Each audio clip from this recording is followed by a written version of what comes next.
parce qu'il pleurnichait devant eux en disant que je lui faisais du mal alors que je ne lui faisais absolument aucun mal. Et elle m'a même dit par la même occasion, elle m'a dit quand on a mangé au restaurant, il te prenait la main, il disait que tu étais la femme de sa vie. Et quand tu as été aux toilettes, il a dit ah non mais jamais je vais me marier avec elle, hein.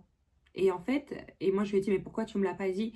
Elle m'a dit écoute j'étais tellement choquée de ce dédoublement de personnalité que en fait j'avais pas de mots. En plus de ça, à ce moment-là, c'était quand même mon voisin et genre j'osais pas trop me mêler de vos affaires. Mais en fait, c'est ce qu'il avait fait avec du coup ma belle-sœur au début.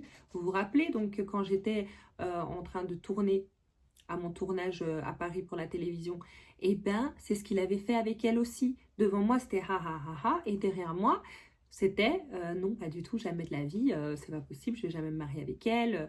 Et c'est pour ça que ma belle-sœur aussi était extrêmement choquée en fait de ce double masque. Bien évidemment, quand j'ai appris ça, je lui ai dit, mais tu m'as trompée pendant un an. Pendant un an, donc tu allais te marier le 14 novembre avec moi et le 25 octobre avec elle. Non, c'est pas vrai, c'est pas vrai. Donc jusqu'au bout, il a menti. Jusqu'au bout. Et du coup, après, la maman de la fille m'a dit, oui, en fait, en plus de ça, il a annulé le mariage du 25 octobre aussi, comme ça, sans aucune raison, on était tous prêts.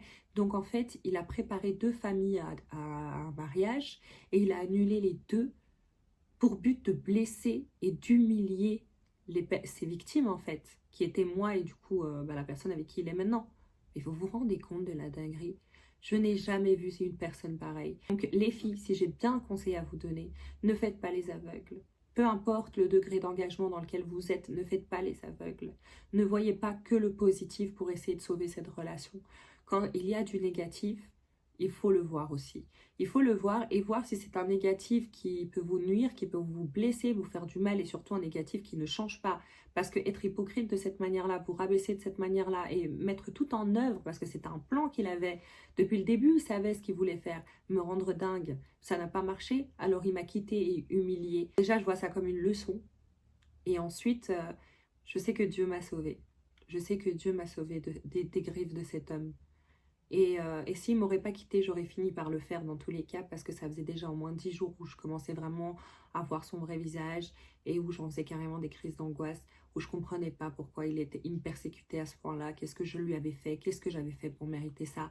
Donc je commençais déjà à me poser des questions. Franchement, je n'ai jamais vu une ordure pareille.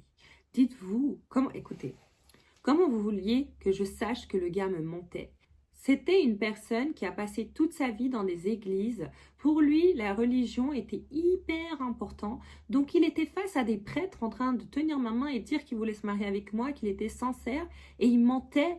Mais comment est-ce que moi, à ce moment-là, je pouvais savoir qu'il mentait alors que je savais que c'était